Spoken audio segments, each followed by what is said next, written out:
ಎಲ್ಲರಿಗೂ ಬೆಳಗಿನ ಶುಭವಂದನೆಗಳು. ಮಕ್ಕಳ ಈ ದಿನ ನಾವು 8ನೇ ತರಗತಿಯ ಅಧ್ಯಾಯ 5 ವರ್ಗಗಳು ಮತ್ತು ವರ್ಗಮೂಲಗಳು ಎಂಬ ಪಾಠವನ್ನು ನಾವು ಶುರು ಮಾಡೋಣ. ಈಗ ಮೊದಲಿಗೆ ಇಲ್ಲಿ 2 ಭಾಗ ಇದೆ. ಒಂದು ಯಾವುದು ವರ್ಗಗಳು ಅಂತ ಒಂದು ಭಾಗ, ಇನ್ನೊಂದು ಭಾಗ ವರ್ಗಮೂಲಗಳು. ಇದರಿಂದ ಇದಕ್ಕೆ ಸಂಬಂಧ ಇದೆ. ಹಾಗಾಗಿ ಮೊದಲಿಗೆ ನಾವೇನ್ ಮಾಡೋಣ, ವರ್ಗಗಳು ಅನ್ನೋ ಒಂದು ಅಂಶವನ್ನ ತೆಗೆದುಕೊಂಡು ನಿಮಗೆ ಹೇಳ್ತಾ ಹೋಗ್ತೀನಿ, ಕೇಳಿಸ್ಕೊಂಡು. ಈಗ ನಾವು ಮಾಡ್ತಾ ಇರೋದು ವರ್ಗಗಳು ಏನು ಅಂತಂದ್ರೆ ಅಂತ ಹೇಳೋಣ, ಸರಿನಾ? ವರ್ಗ ಪದ ವರ್ಗ ಅಂತ ಅಂದ್ರೆ ಏನು ಅನ್ನೋದು ನಿಮಗೇನಾದ್ರೂ ಗೊತ್ತಿದೆಯಾ? ಯಾರಿಗಾದ್ರು ವರ್ಗ ಅಂದ್ರೆ ಏನು? 7ನೇ ಕ್ಲಾಸಲ್ಲಿ ಬಂದಿದೆ, 6ನೇ ಕ್ಲಾಸಲ್ಲೂ ಬಂದಿದೆ. ವರ್ಗ ಅಂದ್ರೆ ಏನು ಗೊತ್ತಿದೆ ಅದು ಹೇಳಿ. ಏನು ವರ್ಗ ಅಂದ್ರೆ? ಹೇಳು ವರ್ಗ ಅಂದ್ರೆ ಏನು ಹೇಳು, ಅದೇ ಹೇಳು. ವರ್ಗ ಅಂದ್ರೆ ಯಾರಿಗಾರ ಗೊತ್ತಾ? ಏನ್ ಗೊತ್ತಿದೆಯಾ ಹೇಳ್ರಿ. ವರ್ಗ ಅಂದ್ರೆ ಏನು? ಪದನೇ ಕೇಳಿಲ್ವಾ? ಕೇಳಿದ್ದೀರಾ? ಏನು ಹೇಳು. ಆ ವರ್ಗ ಅಲ್ಲ, ಆ ವರ್ಗ ಗಣಿತದಲ್ಲಿರೋ ವರ್ಗ ಅಂದ್ರೆ ಕೇಳಿಲ್ವಾ? ಗಣಿತದಲ್ಲಿ ಕೇಳೇ ಇಲ್ಲ. ಮೊದಲನೇ ಅಕ್ಷರ ವರ್ಗ ಅಂತಂದ್ರೆ ಈಗ ಹೇಳ್ತೀನಿ ಕೇಳಿ. ಅಂದ್ರೆ ಏನರ್ಥ ಅಂದ್ರೆ 2. ನಮ್ ಇನ್ನೊಂದು ರೇಖಾಗಣಿತದಲ್ಲಿ ವರ್ಗ ಅಂದ್ರೆ ಚೌಕಾಕೃತಿ ಇರುತ್ತಲ್ಲ, ಇದನ್ನ ನಾವು ರೇಖಾಗಣಿತದಲ್ಲಿ ವರ್ಗ ಅಂತ ಕರಿತೀವಿ. ಅದೇ ನಾವಿಲ್ಲಿ ಅಂಕಗಣಿತದಲ್ಲಿ ವರ್ಗ ಅಂದ್ರೆ 2 ಸಲ 2 ಅಂತ ಅರ್ಥ. 2 ಅಂದ್ರೆ ಸಂಖ್ಯೆ ಇರಲ್ಲ, 2 ಸಲ ಅಂತ ಅರ್ಥ ವರ್ಗ. ಉದಾಹರಣೆಗೆ 2ರ ವರ್ಗ ಎಷ್ಟು ಅಂತ ಪ್ರಶ್ನೆಯನ್ನ ಕೇಳ್ಬೋದು. 2ರ ವರ್ಗ ಎಷ್ಟು ಅಂತಂದ್ರೆ ವೆರಿ ಗುಡ್. ಅಂದ್ರೆ ವರ್ಗ ಅಂದ್ರೆ ಅರ್ಥ ಏನಾಯ್ತು? 2.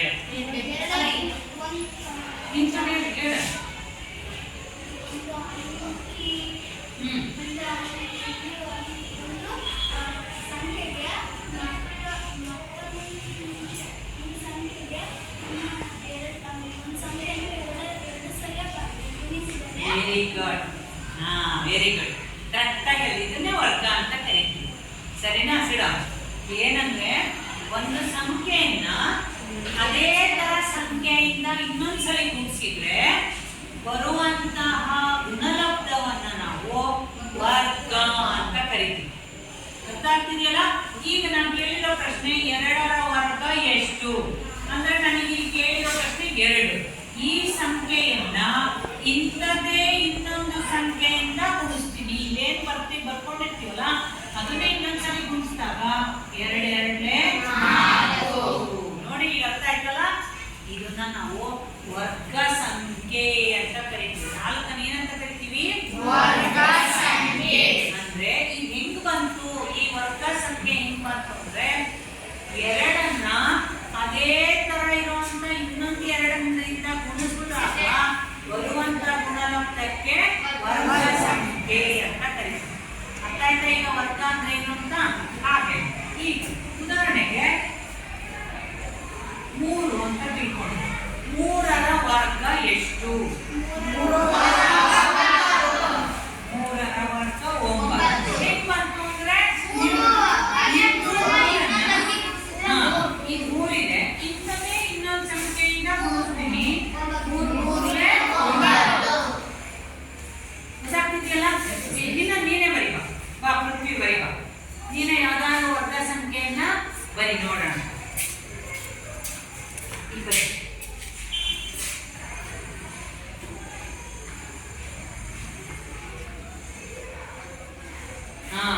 ಈಗ ಪೃಥ್ವಿ, ವೆರಿ ಗುಡ್. ಪೃಥ್ವಿ ಏನ್ ಬರ್ದ? 7ರ ವರ್ಗವನ್ನ ಬರ್ದ, ಹೌದಲ್ವಾ? 7ರ ವರ್ಗವನ್ನ ಬರ್ದ. ಈ 7 ಅಂತ ಬರ್ಕೊಂಡು ಅದೇ ತರ ಸಂಖ್ಯೆಯನ್ನ ಗುಣಾಕಾರ ಚಿಹ್ನೆಯಿಂದ ಗುಣಿಸಿದಾಗ ನಮಗೆ ಎಷ್ಟು ಬಂತು?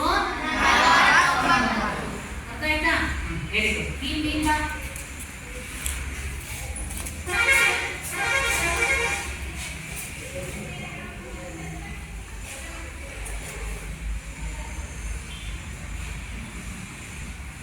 Very good. ರವಿ ಏನ್ ಮಾಡ್ದ ಅಂದ್ರೆ 6 ತಗೊಂಡ 6ರ ವರ್ಗವನ್ನ ಬರೀಬೇಕು ಅಂತ ಅನ್ಕೊಂಡು 6 ಮತ್ತು ಇನ್ನೊಂದು 6ರಿಂದ ಗುಣಿಸ್ತಾ ಅವಾಗ 6 ಆಗ್ಲೇ 36. ನೀವು ವೆರಿ ಗುಡ್. ನೀವು ಯಾರಾದ್ರೂ ಗರ್ಲ್ಸ್ ಬರೀರಿ, ಪಾಪ ಅವಳಿಗೆ ಹುಷಾರಿಲ್ಲ ಅಂತ ಬರ್ತಿದ್ದಾಳೆ. ಹಾ ಕೆಳ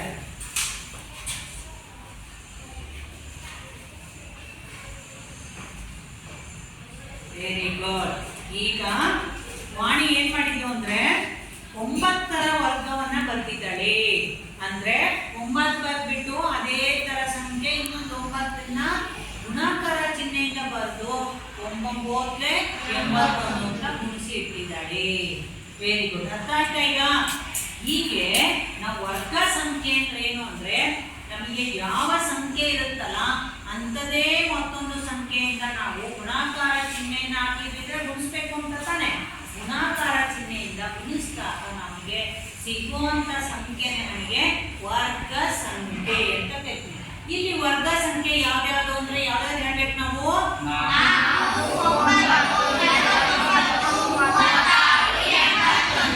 ವೆರಿ ಗುಡ್.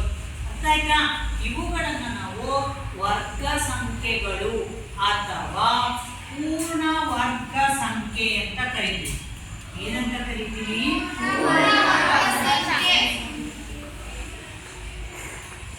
ಪೂರ್ಣ ವರ್ಗ ಸಂಖ್ಯೆಗಳು ಅಂತ ಕರಿತೀವಿ. ಅರ್ಥ ಆಗ್ತಿದೆಯಲ್ಲ? ಹಾಗೇನೆ ನಾವು ಬಾಯಿ ಹೇಳ್ಬೇಕು ಅಂದಾಗ ಪೂರ್ಣ ವರ್ಗ ಸಂಖ್ಯೆಗಳು ಯಾವ್ಯಾವುದು ಅಂತಂದ್ರೆ ಎಲ್ಲದನ್ನು ನಾವು ಬರೀತಾ ಹೋಗ್ಬೋದು. ಅರ್ಥ ಆಗ್ತಿದೆಯಲ್ಲ?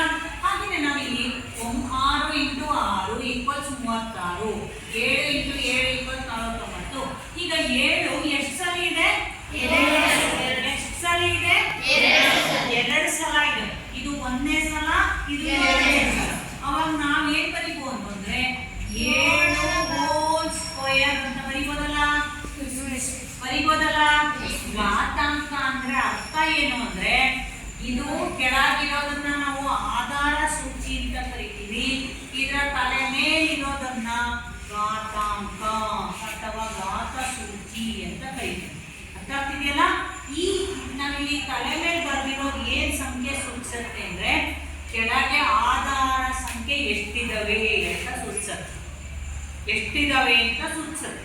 ಉದಾಹರಣೆಗೆ 5ರ ಘಾತ 3 ಅಂತ ಓದ್ತೀವಿ. ಇದನ್ನು ಅಂದ್ರೆ ಅರ್ಥ ಏನು ಅಂದ್ರೆ 5 ಅನ್ನೋದು ಎಷ್ಟು ಸಲ ಇದೆ? 3 ಸಲ ಇದೆ. ಹೌದಲ್ವಾ? ಈಗ ಇದನ್ನ ಬಿಡಿಸಿ ಬರೆಯೋದಾದ್ರೆ 5 × 5 1 2 3 ಸಲ ಇದನ್ನ ಪದೇ ಪದೇ ಬಿಡಿಸಿ ಬರೆಯೋ ಬದಲಾಗಿ ನಾವು ಘಾತಾಂಕ ರೂಪದಲ್ಲಿ ಬರೀತಾ ಹೋಗ್ತೀವಿ ಸಂಖ್ಯೆಗಳನ್ನು. ಅದನ್ನೇ ಇಲ್ಲಿ ಉಪಯೋಗಿಸಿದೀವಿ. ಈಗ ಇಲ್ಲಿ 2 ಸಲ ಇದೆಯಲ್ವಾ, ಅದನ್ನ 7ನ್ನ 2 ಸಲ 7ರ ಘಾತ 2. ಈಗ ಇದನ್ನ ಇಲ್ಲಿ ಬರೆಯೋದಾದ್ರೆ 6 ಸ್ಕ್ವೇರ್ ಅಂತ ಇಂಗ್ಲಿಷಲ್ಲಿ 6 ಸ್ಕ್ವೇರ್ ಹಾಕಿದ್ವಿ. ನಾವು ಕನ್ನಡದಲ್ಲಿ ಹೇಳೋದಾದ್ರೆ 6ರ ಘಾತ 2. ಆಗ್ತಿದೀವಲ್ಲ? ನಮಗಿಲ್ಲಿ ಯಾವಾಗಲೂ ವರ್ಗ ಸಂಖ್ಯೆಗಳು ಅಂದಾಗ 2 ಬರುತ್ತೆ. ಹೌದಲ್ವಾ? ನಾವು 2 ತಾನೆ ಮಾಡೋದು, ಗುಣಿಸೋದು 2 ತಾನೆ. ಹಾಗಾಗಿ ವರ್ಗ ಸಂಖ್ಯೆಗಳಲ್ಲಿ ಅಂದ್ರೆ ಯಾವಾಗಲೂ ಘಾತಾಂಕ 2 ಇರುತ್ತೆ. ಅರ್ಥ ಆಗ್ತಿದೆಯಲ್ಲ? ಇಲ್ಲಿ ನೋಡೋಣ. 2 ಸಲ ಇದೆ. 2ರ ಘಾತ 2 ಸ್ಕ್ವೇರ್ ಅಥವಾ 2ರ ಘಾತ 2. ಇದು ಬರೆಯೋದಾದ್ರೆ 3 ಸ್ಕ್ವೇರ್ ಅಥವಾ 3ರ ಘಾತ 2. ಈ ನಿಮಗೆ ಪರೀಕ್ಷೆಯಲ್ಲಿ ಹಿಂಗ್ ಕೊಡ್ಬೋದು. 2ರ ವರ್ಗ ಎಷ್ಟು ಅಂತ ನಾವು ಕೊಡ್ಬೋದು ಸೆಂಟೆನ್ಸ್ ಅಲ್ಲಿ, ಅಥವಾ 2ರ ಘಾತ 2 ಅಥವಾ 3ರ ಘಾತ 2 ಈಕ್ವಲ್ಸ್ ಡ್ಯಾಶ್ ಅಂತ ಕೊಡ್ಬೋದು. ಅರ್ಥ ಆಗ್ತಿದೆಯಲ್ಲ? ಆವಾಗ ನೀವೇನ್ ಮಾಡ್ಬೇಕು? ಇದೇ ಸಂಖ್ಯೆನ 2 ಸಲ ಬರ್ಕೊಂಡು ಇವುಗಳನ್ನ ಗುಣಿಸಿ ಇಟ್ಟರೆ ನಮಗೆ ವರ್ಗ ಸಂಖ್ಯೆ ಬಂತು. ವರ್ಗ ಸಂಖ್ಯೆ ಬಂತಲ್ವಾ? ಈಗ ನಾವು ಈ ವರ್ಗ ಸಂಖ್ಯೆಯಲ್ಲಿ ಏನೇನು ಗುಣಲಕ್ಷಣಗಳಿದೆ ಅಂತ ತಿಳ್ಕೊಳ್ಳೋಣ. ಈಗ ವರ್ಗ ಸಂಖ್ಯೆಗಳ ಗುಣಲಕ್ಷಣಗಳು ನೋಡ್ತಾ ಹೋಗೋಣ. ಈಗ ಒಂದಿನ ಒಂದು ಬರೀತೀನಿ. 1 ಸ್ಕ್ವೇರ್ ಈಕ್ವಲ್ಸ್ ಹಿಂಗ್ ಬರೀಬೋದು.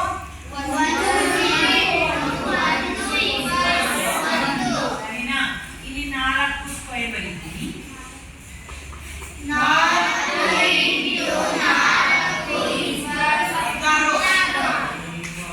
ಇಲ್ಲಿ 5 ಸ್ಕ್ವೇರ್ ಬರೀತೀನಿ.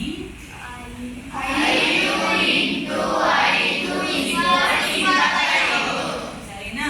ಇಲ್ಲಿ ಅವನು 6 ಬರ್ದಿದ್ದಾನೆ. 7 ಬರೀತೀನಿ.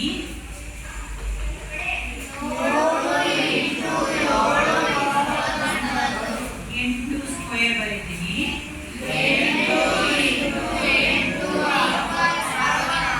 ಸರಿನಾ? 9 ಬರೀತೀನಿ.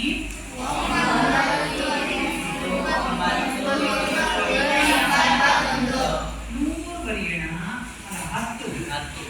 10 ಸ್ಕ್ವೇರ್ ಬರೆಯೋಣ. ಸರಿನಾ? ಹೀಗೆ ನೋಡ್ತಾ ಹೋಗಿ ಲೈನಿಗೆ.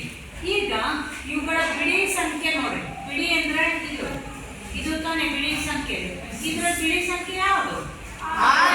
Very good. ಇದು ಬಿಡಿ ಸ್ಥಾನದಲ್ಲಿದೆ, ಇದು ಹತ್ತರದ ಸ್ಥಾನದಲ್ಲಿದೆ. ಈಗ ನಾವು ಬಿಡಿ ಸಂಖ್ಯೆಗಳನ್ನ ಅಷ್ಟೇ ನೋಡ್ತಾ ಹೋಗೋಣ. ಇದು ಬಿಡಿ ಸಂಖ್ಯೆ, ಇದು ಬಿಡಿ ಸಂಖ್ಯೆ, ಇದು ಬಿಡಿ ಸಂಖ್ಯೆ. ಸರಿನಾ? ಈಗ ನೋಡಿ, ಬಿಡಿ ಸಂಖ್ಯೆ 1 ಇದೆ, ಇಲ್ಲಿ 4 ಇದೆ, ಇಲ್ಲಿ ಸಮ ಸಂಖ್ಯೆ 1 ಸಮ ಸಂಖ್ಯೆ, ಇಲ್ಲಿ 2 ಸಮ ಸಂಖ್ಯೆ. ಬಿಡಿ ಸ್ಥಾನದಲ್ಲಿ 9 ಇದೆ, ಇದು 3 ಅನ್ನೋದು ಬೆಸ ಸಂಖ್ಯೆ. ನೆಕ್ಸ್ಟ್ 6 ಅನ್ನೋದು ಸಮ ಸಂಖ್ಯೆ, ಇದು ವರ್ಗ ಸಂಖ್ಯೆನೂ ಕೂಡ ಸಮ ಸಂಖ್ಯೆ ಆಗಿದೆ. 5 ಅನ್ನೋದು ಬೆಸ ಸಂಖ್ಯೆ, ಹಾಗೆಯೇ 6 ಅನ್ನೋದು ಸಮ ಸಂಖ್ಯೆ, 9 ಅನ್ನೋದು ಬೆಸ ಸಂಖ್ಯೆ, 4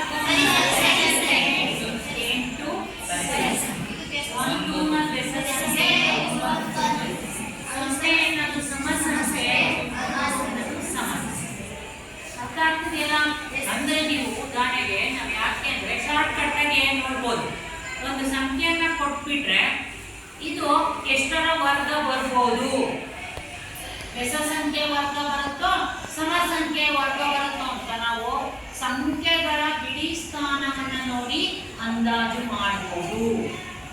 ಅರ್ಥ ಆಗ್ತಿದೆಯಲ್ಲ? ಇವೆಲ್ಲ ಸಣ್ಣ ಸಂಖ್ಯೆಗಳು ಸರಿ. ದೊಡ್ಡ ದೊಡ್ಡ ಸಂಖ್ಯೆಗಳನ್ನ ಕೊಟ್ಟಾಗ ನೀವು ಹಾಗೆ ಕಣ್ಣಿಂದ ನೋಡಿ ಇದು ಯಾವ ಸಂಖ್ಯೆಯ ವರ್ಗ, ಬೆಸ ಸಂಖ್ಯೆಯ ವರ್ಗನೋ ಸಮ ಸಂಖ್ಯೆಯ ವರ್ಗನೋ ಅಂತ ಕಂಡುಹಿಡಿಯಬಹುದು. ಅರ್ಥ ಆಗ್ತಿದೆಯಲ್ಲ? ಈ ಉದಾಹರಣೆಗೆ 961 ಅಂತ ಇದೆ. ಬಿಡಿ ಸ್ಥಾನದಲ್ಲಿ ಏನಿದೆ ಇದು? ಹೌದು, ಹೌದಲ್ವಾ? ಆಗಿದ್ಮೇಲೆ 1 ಅನ್ನೋದು ಬೆಸ ಸಂಖ್ಯೆ ಆಗಿದ್ಮೇಲೆ ಇದು ಇದರ ವರ್ಗ ಏನಾಗಿರುತ್ತೆ? ಸಂಖ್ಯೆ ವರ್ಗ ಬೆಸ ಸಂಖ್ಯೆ ಆಗಿರುತ್ತೆ ಅಂತ ನೀವು ಕಂಡಿಟ್ಕೋಬಹುದು. ಉದಾಹರಣೆಗೆ 121 ಬೆಸ ಸಂಖ್ಯೆ. ಹಾಗಿದ್ಮೇಲೆ ಇದು ಎಲ್ಲಿಂದ ಬರುತ್ತೆ ಅಂದ್ರೆ ಬೆಸ ಸಂಖ್ಯೆ 11 × 11 ನಾವು 120 ಬರುತ್ತೆ. ಅರ್ಥ ಆಗ್ತಿದೆಯಲ್ಲ? ಈ ರೀತಿ ನೀವು ಸಂಖ್ಯೆಗಳ ಬಿಡಿ ಸ್ಥಾನವನ್ನ ನೋಡಿ ನಾವೇನ್ ಮಾಡ್ಬೋದು, ಇದು ಬೆಸ ಸಂಖ್ಯೆನ ಪೂರ್ಣ ವರ್ಗ ಸಂಖ್ಯೆ ಬೆಸ ಸಂಖ್ಯೆ ಆಗಿದೆಯಾ ಅಥವಾ ಸಮ ಸಂಖ್ಯೆ ಅಥವಾ ಸರಿ ಸಂಖ್ಯೆ ಆಗಿದೆಯಾ ಅಂತ ನಾವು ನೋಡಿ ತಿಳ್ಕೋಬಹುದು. ಇದು ಅತ್ಯಂತ ಒಂದು ಮುಖ್ಯವಾದ ಗುಣಲಕ್ಷಣ. ಈಗ ಉದಾಹರಣೆಗೆ ನಾನು ನಿಮಗೆ ಲೆಕ್ಕ ಹಾಕ್ತೀನಿ, ನೀವು ವರ್ಗ ಸಂಖ್ಯೆಯನ್ನ ಬಂದು ಬರಿ. ಸರಿನಾ?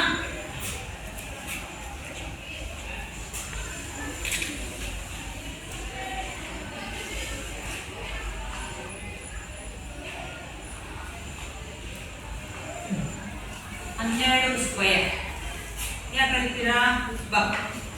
12 ಸ್ಕ್ವೇರ್ ಅಂದ್ರೆ 12 ಸ್ಕ್ವೇರ್ ನ ಅವನು ಹೆಂಗ್ ಕಂಡುಹಿಡಿತಾನೆ ಅಂತ ನೋಡೋಣ. ಹೌದಾ? ತಪ್ಪಾದ ಚಿಂತೆ ಇಲ್ಲ, ಬರ್ಬೇಕಾದ್ರೆ ಬಂದು ಮಾಡಿ ನೋಡೋಣ, ಹೇಳ್ಕೊಡ್ತೀನಿ.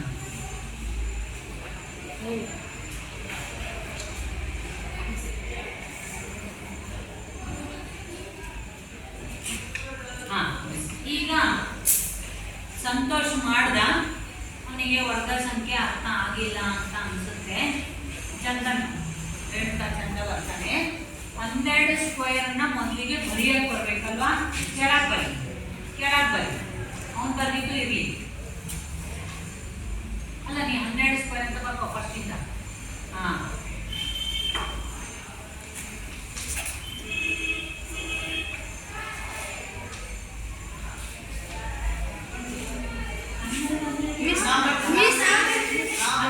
ಆ ಕಡೆ ಗುಣಿಸ್ಕೋ, ಆ ಕಡೆ ಸೈಡಿಗೆ ಗುಣಿಸ್ಕೋ, ಆ ಕಡೆ ಸೈಡಿಗೆ ಗುಣಿಸ್ಕೋ. ಹಾ, 12 ಇಂಟು 12 ಗುಣಿಸ್ಕೋ.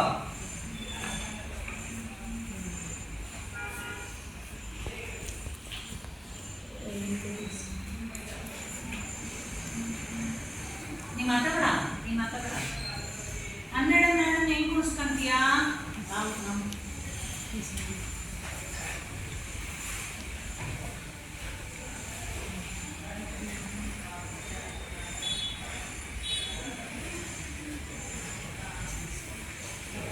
ಗುಣಿಸ್ಕೊಂಡ್ಯಾ? ನೋಡು, ಹಂಗೆ ಮಾಡಿದೆ. 12 ಅಂತಿದ್ರೆ ನಿಮಗೆ ಬರ್ಲಿಲ್ಲ ಅಂದಾಗ ಇವನು ಬಾಯಿ ಲೆಕ್ಕ ಮಾಡಿದ್ದಾನೆ.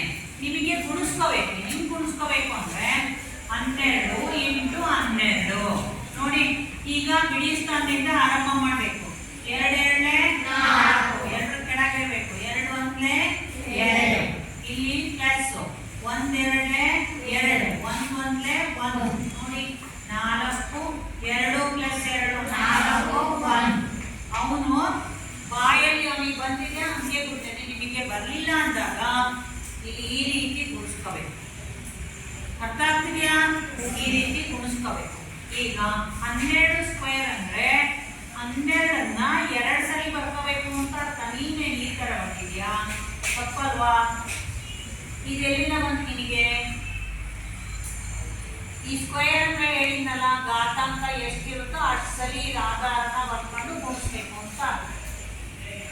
ಈ 13 ಮಾಡ್ತೀಯಾ? 13 ಸ್ಕ್ವೇರ್ ಮಾಡ್ತೀಯಾ? ನೀನು 13 ಸ್ಕ್ವೇರ್ ಮಾಡಿ. ಆ ಥರ ಗುಣಾಕಾರ ಮಾಡ್ಕೊಂಡು ನೀನು.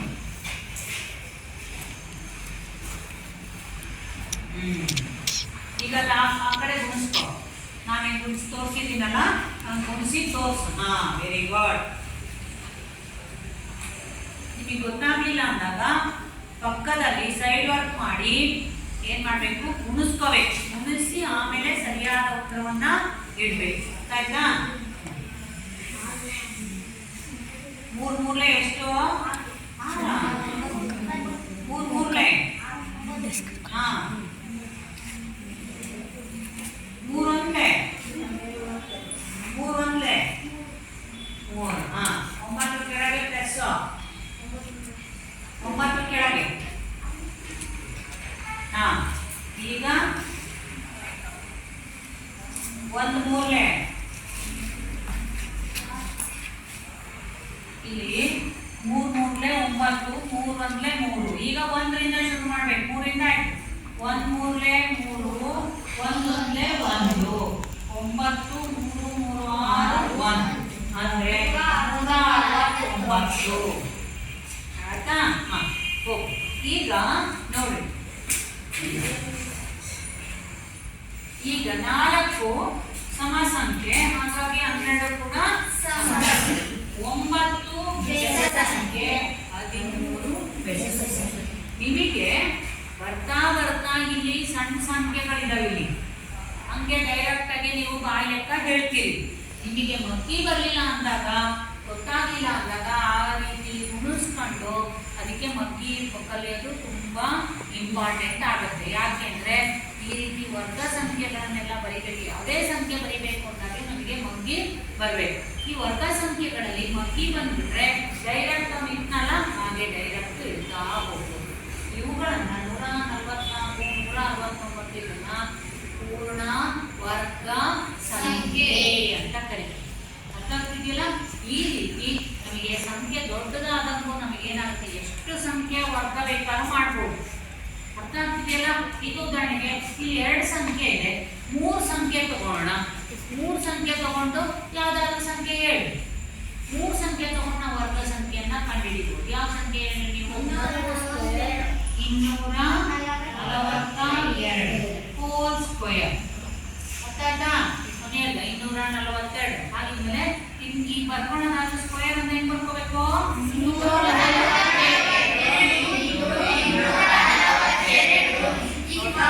ಈಗ 242 ಮಂದಿ ನಮ್ಗೆ ಬರಲ್ಲ, ಹೌದಾ ಇಲ್ವೋ?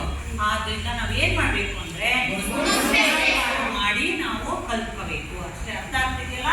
ಈಗ ಈ 3 ಸಂಖ್ಯೆ ಆದ್ರೇನು, 4 ಸಂಖ್ಯೆ ಆದ್ರೇನು, 8 ಸಂಖ್ಯೆ ಆದ್ರೂ ನಾವು ಗುಣಾಕಾರವನ್ನ ಮಾಡೋಣ. ಈಗ ನೋಡಿ 242ನ್ನ ನಾನೇನ್ ಮಾಡ್ತೀನಿ?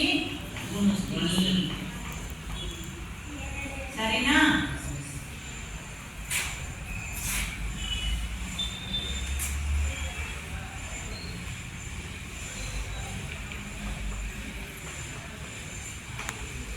ಇಲ್ಲಿ 3 ಸಂಖ್ಯೆ ಇದೆ, ಹೌದಲ್ವಾ? 3 ಸಂಖ್ಯೆನ ನಾನು ಗುಣಾಕಾರ ಮಾಡ್ತಾ ಹೋಗ್ಬೇಕು. ಬೋರ್ಡ್ ನೋಡಿ, ಕಾಣ್ತಿದ್ಯಾ ಬೋರ್ಡು? ಬೋರ್ಡ್ ಕಾಣ್ತಿದ್ಯಲ್ಲ? ಈಗ ಮೊದಲು ಇದು ಬಿಡಿ 10 100 ಬಿಡಿ ಸ್ಥಾನದಿಂದ ಶುರು ಮಾಡ್ಬೇಕು ನಾವು. ಕಾಣ್ತಿದ್ಯಲ್ಲ? 2ರಿಂದ ಬಿಡಿ ಸ್ಥಾನದಲ್ಲಿ ಯಾವ್ದಿದೆ? 2ರಿಂದ ಈ 3 ಸಂಖ್ಯೆನ ಗುಣಿಸೋಣ. 2 2 4 ಇದೇ ಸಂಖ್ಯೆ ಕೆಳಗಡೆನೆ ಇಡ್ಬೇಕು. ಯಾಕೆಂದ್ರೆ ಇದು ಗುಣಾಕಾರ ಮಾಡ್ತಿದೀವಿ ತಾನೆ, ಪುಣ್ಯ. 2 4 8 ಸರಿನಾ? ಇದ್ರ ಕೆಲಸ ಮುಗೀತು.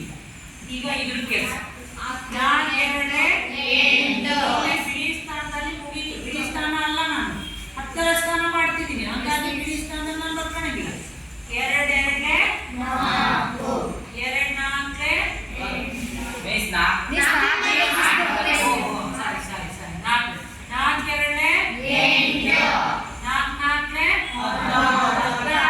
4 ಒಂದು ದಶಕವನ್ನ ಇಟ್ಕೊಳ್ಳೋಣ. 4 2 8 ಪ್ಲಸ್ 1 ಸರಿನಾ?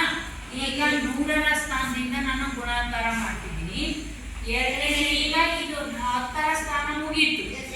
ಈಗ 2 2 4 2 4 8 2 2 4 ಈಗ ಮುಗೀತು ನಮ್ದು ಗುಣಾಕಾರಕ್ಕೆ ಪೂರಣ. ಅಷ್ಟನ್ನು 4ಕ್ಕೆ 4 8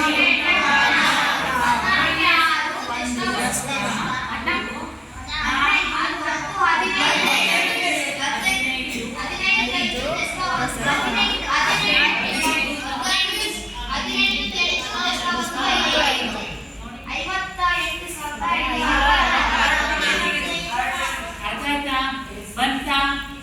ಈಗ ಈ ಬರೆಯೋಣ. 58,000.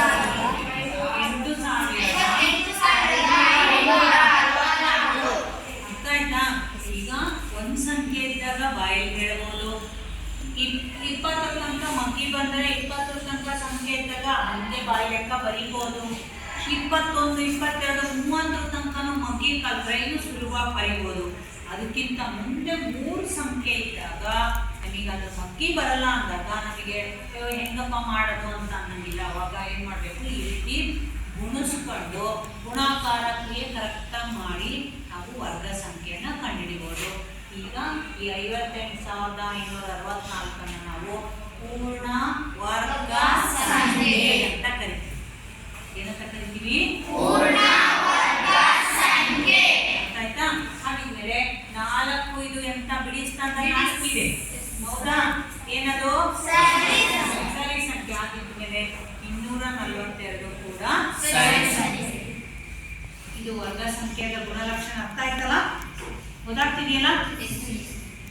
ಈಗ ಮುಂದಿನ ಹೋಗೋಣ. ಮುಂದಿದ್ದು ಈಗ ನಿಮ್ಮ ಟೆಕ್ಸ್ಟ್ ಬುಕ್ ಅಲ್ಲಿ ಪೇಜ್ ನಂಬರ್ 62 ತೆಗಿರಿ. ಪೇಜ್ ನಂಬರ್ 62 ಇಲ್ಲಿ 60 ಪೇಜ್ ನಂಬರ್ 60 ತೆಗಿರಿ. ತೆಗೆದ್ರಾ? ಇಲ್ಲಿ ನಿಮಗೆ ಟೆಕ್ಸ್ಟ್ ಬುಕ್ ಅಲ್ಲಿ ಕೊಟ್ಟಿದ್ದಾರೆ. ಏನು ಅಂದ್ರೆ ಇಲ್ಲಿ ಒಂದು ಕೋಷ್ಟಕ ಕೊಟ್ಟಿದ್ದಾರೆ. ಅಲ್ಲಿ 1 ಇಂಟು 1 ಒಂದೊಂದಲೇ 1, 2 ಎರಡೇ 4, 3 ಮೂರಲೇ 9, 4 5 ಅಲ್ಲಿ ನಿಲ್ಲಿಸಿದ್ದಾರೆ. ಅಂದರೆ ಸಂಖ್ಯೆನ ಒಂದು ಸಂಖ್ಯೆ ಇದ್ರೆ ಅದೇ ತರ ಸಂಖ್ಯೆಯನ್ನ ಬರೀಬೇಕು ಅಂತ ಹೇಳಿ ನಿಲ್ಲಿಸಿದ್ದಾರೆ. ಕೆಳಗಿನ ಸಂಖ್ಯೆಗಳು ಮತ್ತು ಅವುಗಳ ವರ್ಗಗಳನ್ನು ಪರಿಗಣಿಸಿ ವರ್ಗವನ್ನ ನೋಡ್ಕೋಬೇಕು. ಈಗ ನೀವು ಮುಂದಿನ 10 ತನಕ ನೀವು ಈ ಜಾಗವನ್ನ ಪೆನ್ಸಿಲಲ್ಲಿ ಬರಿಬೇಕು. ಅರ್ಥ ಆಗ್ತಿದೆಯಲ್ಲ? ಈಗ ಬೇಡ ಬರಿಬೇಕು. ಮುಂದಿನ ಸಂಖ್ಯೆ ಹೇಳಿ ನೋಡೋಣ.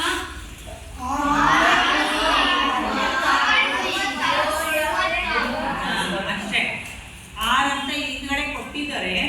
6 ಇಂಟು 6 30. ನೆಕ್ಸ್ಟ್ 7 ಕೊಟ್ಟಿದ್ದಾರೆ. 7 ಮಾಡ್ತೀರಲ್ಲ. ಈಗ ನಿಮಗೆ ಇಲ್ಲಿ ಕೊಟ್ಟಿದ್ದಾರೆ ಏನು ಅಂದರೆ ಇವುಗಳನ್ನು ಪ್ರಯತ್ನಿಸಿ. ಏನು ಪ್ರಯತ್ನ ಮಾಡಬೇಕಂತಂದ್ರೆ ಕೆಳಗಿನ ಸಂಖ್ಯೆಗಳ ನಡುವೆ ಇರುವ ವರ್ಗ ಸಂಖ್ಯೆಗಳನ್ನ ಬರೆಯಿರಿ. ಯಾವ್ಯಾವ್ದು ಕೊಟ್ಟಿದ್ದಾರೆ ಅಂದ್ರೆ ಒಂದನೇದು 30 ಮತ್ತು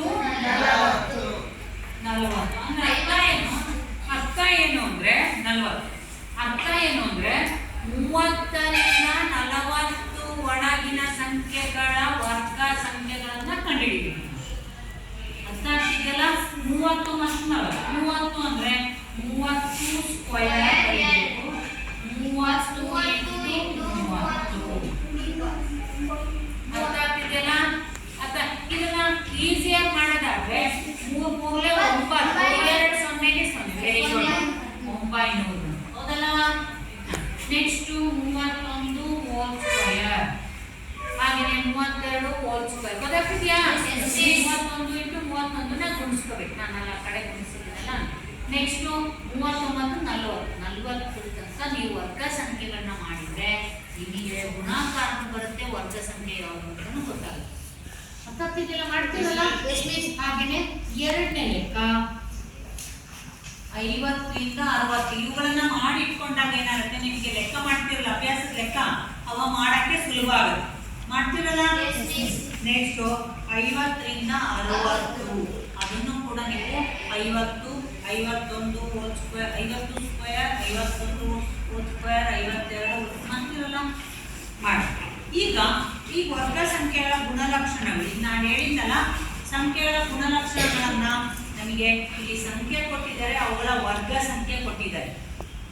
ನಾವು ಈಗ ಕಂಡುಹಿಡ್ತೀವಲ್ಲ ಇಲ್ಲಿ ಅವನ್ನೇ ಕೊಟ್ಟಿದ್ದಾರೆ ನೋಡಿ. ಎರಡನೇ ಬಾಕ್ಸಲ್ಲಿ ವರ್ಗ ಅಂತ ಕೊಟ್ಟಿದ್ದಾರೆ ನೋಡಿ. ಅದೇ ಅದು ನೀವು ಈಗ ಬರ್ತಿದ್ದೀವಲ್ಲ ಇಲ್ಲಿ 1, 4, 9 ಎಲ್ಲಿ ತನಕ 20 ತನಕ ಅವರೇ ಬರ್ದಿದ್ದಾರೆ. ಅದಕ್ಕೆ ನಿಮಗೆ 30ರಿಂದ ಇಲ್ಲಿಗೆ ಹೌದಲ್ಲ? 30ರಿಂದ 40 ಇಲ್ಲಿ ಇದೆಯಾ? 30 ತನಕ ಬರ್ತಾರಾ? ಇಲ್ಲ. ಇಲ್ಲಿದೆ ನೋಡಿ. ಇದು 20 ತನಕ ವರ್ಗ ಸಂಖ್ಯೆ ಬರುತ್ತೆ. ಅರ್ಥ ಆಗ್ತೈತೆ ನಿಮಗೆ? ಇದು 196 ಹೆಂಗ್ ಬಂತು?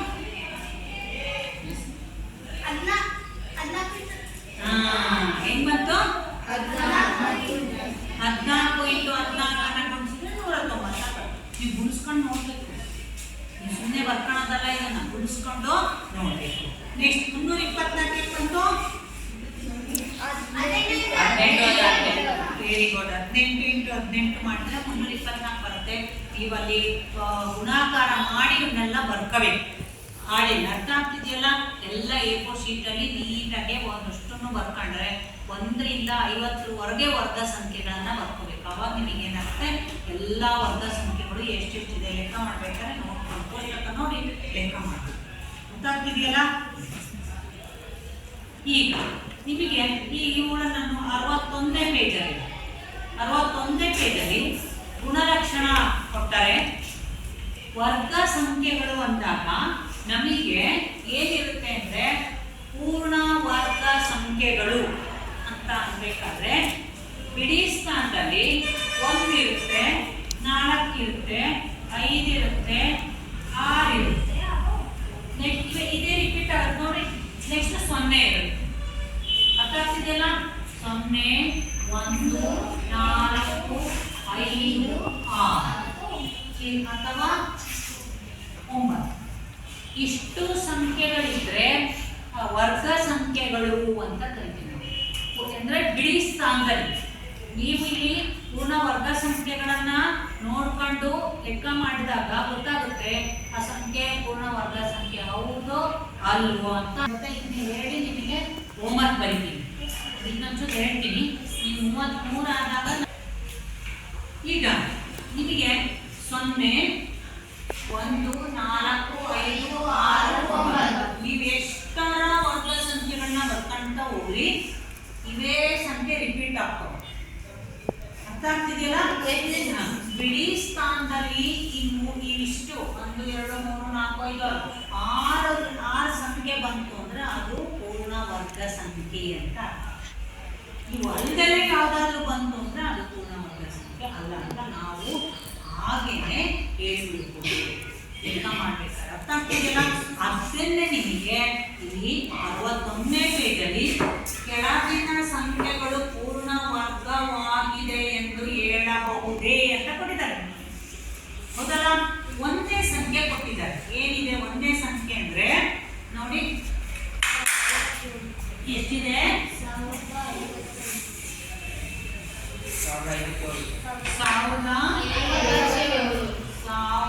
1057. ಇದು ಪೂರ್ಣ ವರ್ಗ ಸಂಖ್ಯೆ ಹೌದು ಅಲ್ವೋ? ಹೌದು ಅಲ್ವೋ? ಯಾಕೆ? ಬಿಡಿ ಸ್ಥಾನದಲ್ಲಿ 7 ಇದೆ. ನಮ್ಮ ಈ ಗುಂಪಲ್ಲಿ 7 ಇಲ್ಲ. ಅರ್ಥ ಆಗ್ತಿದೆಯಲ್ಲ? ನಾವು ಕಣ್ಣಿಂದ ನೋಡೇ ನಾವು ಹೇಳ್ತಿರ್ಬೋದು ಇದು ಪೂರ್ಣ ವರ್ಗ ಸಂಖ್ಯೆ ಹೌದು ಅಲ್ವಾ ಅಂತ. ಇದೆ ಅಂತ ಪೂರ್ಣ ವರ್ಗ ಸಂಖ್ಯೆ ಹೌದು ಅಲ್ಲ? ಇದು ಪೂರ್ಣ ವರ್ಗ ಸಂಖ್ಯೆ ಅಲ್ಲ. ಏಕೆಂದರೆ ಬಿಡಿ ಸ್ಥಾನದಲ್ಲಿ 7 ಇದೆ. ಅರ್ಥ ಆಯ್ತಾ? ಎರಡನೇದೇನಿದೆ? ಇದು ಪೂರ್ಣ ವರ್ಗ ಸಂಖ್ಯೆ ಹೌದು ಅಲ್ವಾ? ಏಕೆಂದರೆ ನಮ್ಮ ಈ ಒಂದು ಪೂರ್ಣ ವರ್ಗ ಸಂಖ್ಯೆ ಆಗ್ಬೇಕಾದ್ರೆ ಇಷ್ಟು ಸಂಖ್ಯೆಗಳು ಬಿಡಿ ಸ್ಥಾನದಲ್ಲಿ ಇದ್ರೆ ಮಾತ್ರ ಅದು ಪೂರ್ಣ ವರ್ಗ ಸಂಖ್ಯೆ. ಈ ಒಂದು ಲಿಸ್ಟ್ ನಲ್ಲಿ 3 ಇಲ್ಲ. ನೆಕ್ಸ್ಟ್ 3ನೇ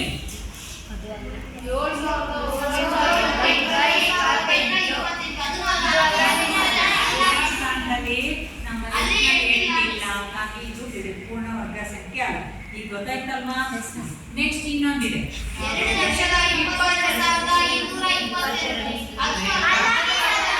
ಏನು? ಇದು ಕೂಡ ಬಿಡಿ ಸ್ಥಾನದಲ್ಲಿ ಇದು ಏನು 2 ನಮ್ಮ ಲಿಸ್ಟ್ ನಲ್ಲಿ ಇಲ್ಲ.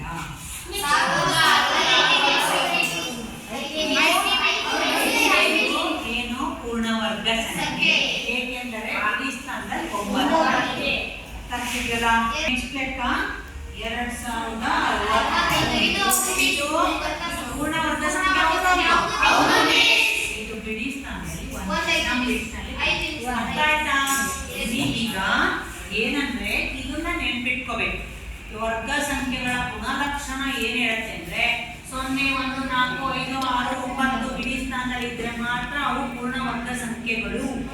ಅವನ್ ಬಿಟ್ಟು ಬೇರೆ ಸಂಖ್ಯೆ ಬಂತು ಅಂದ್ರೆ ಪೂರ್ಣ ವರ್ಗ ಸಂಖ್ಯೆ ಅಲ್ಲ. ಅರ್ಥ ಆಗ್ತೈತಾ? ಈಗ ನಾವು ಈ ವರ್ಗ ಸಂಖ್ಯೆಗಳಲ್ಲಿ ಎಲ್ಲ ಕಲ್ತ್ಕೊಂಡು ಬಂದು ಗೊತ್ತಾಗ್ತಿದ್ಯಾ? ವರ್ಗ ಸಂಖ್ಯೆ ಅಂದ್ರೆ ಏನು, ಬಿಡಿ ಸ್ಥಾನದಲ್ಲಿ ಏನಿದೆ ನಾವು ಹಂಗೆ ಅಂದಾಜು ಮಾಡ್ಬೋದು ಅಂತ. ನನಗೆ ಹೋಮ್ವರ್ಕ್ ಕೊಡ್ಲಾ? ಬರ್ಕೊಳ್ಳಿ ಎಲ್ಲ.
ಇವ್ರು ನೋಡ್ರಿ 1 ರಿಂದ 40ರವರೆಗೆ ಎಲ್ಲ ಸಂಖ್ಯೆಗಳ ವರ್ಗಗಳನ್ನ ಬರೀರಿ. ಹಾಗೇನೆ ಇವು ಪೂರ್ಣ ಸಂಖ್ಯೆ ಹೌದೋ ಅಲ್ವೋ ಅನ್ನೋದನ್ನ ಈಗ ನಾವು ಟೆಸ್ಟ್ ಮಾಡಿದ್ವಲ್ಲ, ಅದೇ ರೀತಿ ಈಗ ನೀವು ಇವುಗಳನ್ನ ಟೆಸ್ಟ್ ಮಾಡಿ ನಾಳೆ ತರ್ರಿ. ಇಲ್ಲಿಗೆ ನಮಗೆ ಈ ದಿನದ ವರ್ಗಗಳು ಮತ್ತು ವರ್ಗಮೂಲಗಳ ಪಾಠ ಇಲ್ಲಿಗೆ ಮುಕ್ತಾಯಗೊಳಿಸೋಣ. ಎಲ್ಲರಿಗೂ ಧನ್ಯವಾದಗಳು.